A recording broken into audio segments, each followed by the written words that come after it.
I photographed every single street in my city, and here's why you should too. Months ago, I started a project called 1 Week, 1 Street, 1 Video. The premise was simple. Every week, I'd photograph along a single street, and I'd make a video about it. And I'd repeat the process until I go through all the streets in my city, which is in Melbourne, Australia. After 18 weeks, 18 streets, and 18 videos, I finally completed the project. So in this video, I want to do a recap of that experience and perhaps convince you to do the project too.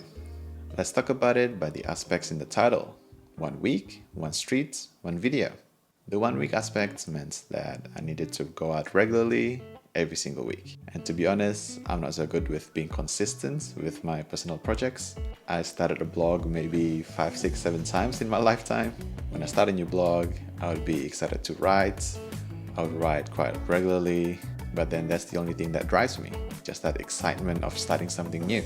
Eventually that excitement would die down, and then I would just stop doing it. And so for this project, I tried to combat my inconsistencies by designing the project in a way that it requires a chain of events that kept me going. Every week, I'd take the photos and then edit the video for those photos and then publish the video. And at the same time as publishing the video, I would then need to go out again to take photos. So it creates this healthy loop where I cannot really skip a week because then the videos will lag behind. That did happen in the middle where there was just other things going on, so I couldn't edit my video in time and publish it. But I actually stuck with taking photos every single week for 18 weeks. And so this point is around building a photography habit. It's especially good if you are getting back into photography or new to it and just want to be consistent. And I think the 1 street aspect relates to this as well, but I'll cover that in the next chapter. Going for photos each week meant that I needed to streamline my workflow and be more efficient. During the first week, I wasn't sure what I needed to carry, so I just carried a bunch of stuff. My bag was quite heavy, but by week 18, I knew exactly what I needed and can leave other items behind or swap them based on the situation. The core items for me is my water bottle. It's really good to stay hydrated. A microfiber cloth to wipe out any smudges on my camera or on my glasses. The action camera to record my POV. And of course, the photography camera. And all the other things are extras. For example, I decided to leave my microphone behind, which I carried because I thought I would narrate more during the photo walks, but I didn't really do that. So I just leave the microphone at home now. If you are curious about more details on what I carry, comment below and perhaps I'll make a video about it. And I also streamlined my process after taking the photos. I'd get the photos out of the SD card and dump it into Apple Photos so that they get uploaded to iCloud. And I also make a copy to my NAS as a local backup. And then I'll look at the photos, pick the ones that I like, and then go through them again to edit them. So the point on this one is to get the mundane and repetitive out of the way so you can focus on making great images. You should know exactly where your water bottle is when you need it and not fumble around and lose concentration on taking photos. Going out for photos every single weekend also meant that I faced a lot of situations that I couldn't control. The main thing being the weather. I went out on all kinds of weather conditions, from bright sunny days to gloomy rainy ones, and everything in between.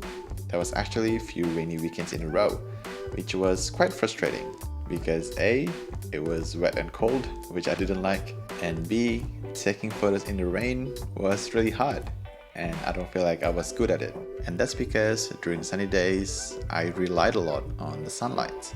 Sunlight can help me find good composition and framing.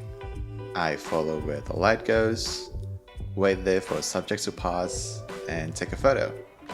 And I usually like the results, but obviously during rainy days, overcast or cloudy ones, I cannot really rely on the sunlight the same way.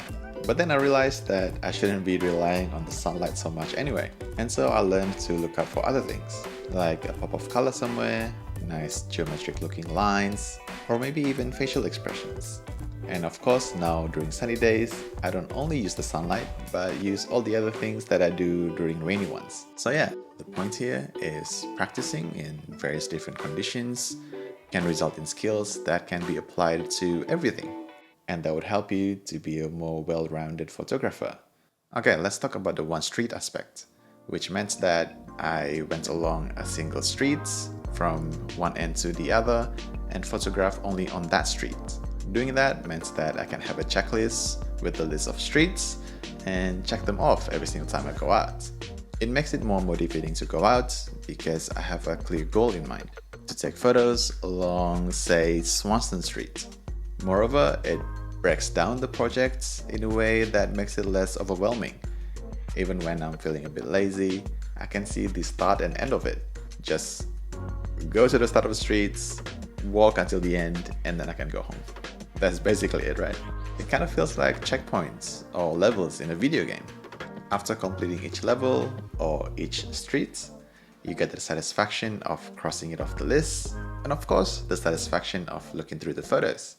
And so this is the point that ties back into the habit building from before, which is a little gamification, a way to motivate yourself to keep going and not rely on that initial kick of excitement when starting a new project. Going on all the streets in Melbourne forced me to widen my perspective. I went to all kinds of streets, from busy ones to ones that are more quiet, from really wide ones with trams to small laneways, from ones with shopping streets to ones with theaters, ones with modern looking buildings, ones with vintage looking ones, and everything in between. All of them have different nuances and vibes, and different challenges and rewards too. Swanston Street, one of the main streets in Melbourne, is usually really busy, especially on the weekends. So when I was there, I felt invisible even with my camera because there's just so much going on around me. And so I felt less nervous and on the spots while I was taking photos. And because there were so many people there, taking a blanket shot of lots of people is easy. Waiting for someone to get to a certain position for nice framing is easy as well, but it was hard to get an isolated shot of someone because there's just so many people. On the other hand, on a small laneway like Flinders Lane, there were times when I was the only one there, so it was easier to take environmental shots. It was easier to get an isolated shot of just the person and the environment, and because it was so narrow, it felt more dynamic as well because I can jump from one side to the other and get more photos from different perspectives that way. And because I went from one end to another, I get to see the different vibes of a single street on the different parts of it.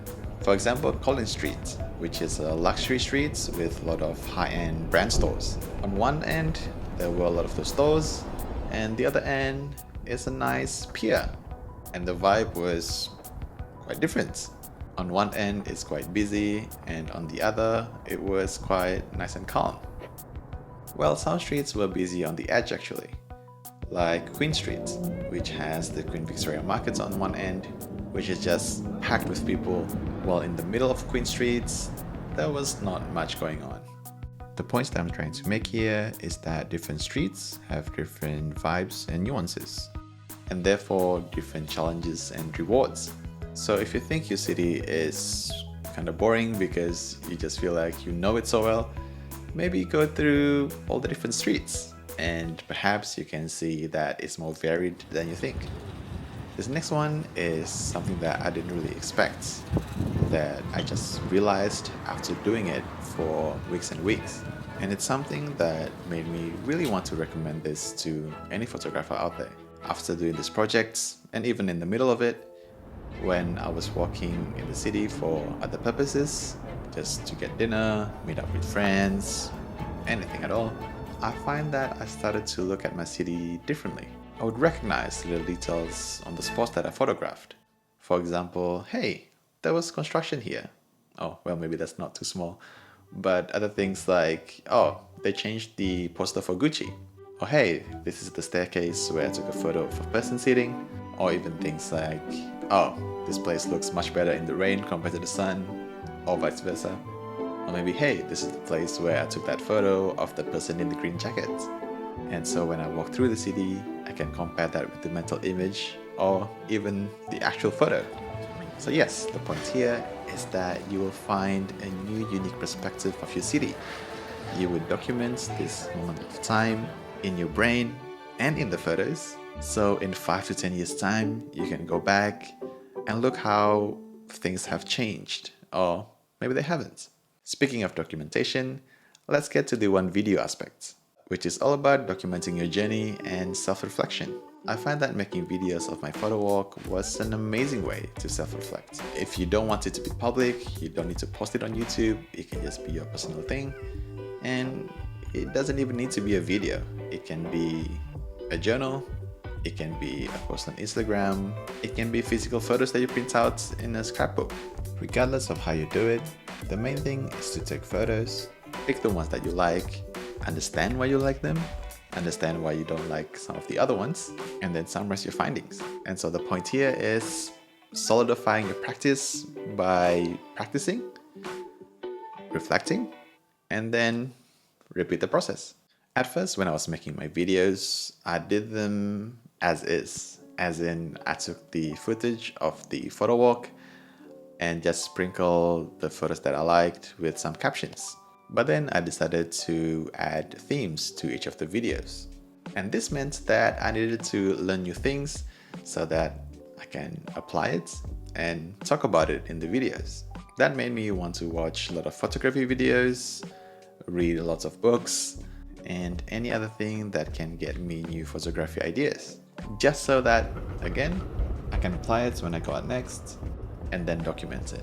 So this point is on giving you motivation to learn more proactively, or even more structured in a way, because you don't just repeat yourself and then stumble into new things. You would actually get to know something, try to apply it, and then reflect on whether or not that worked for you or not.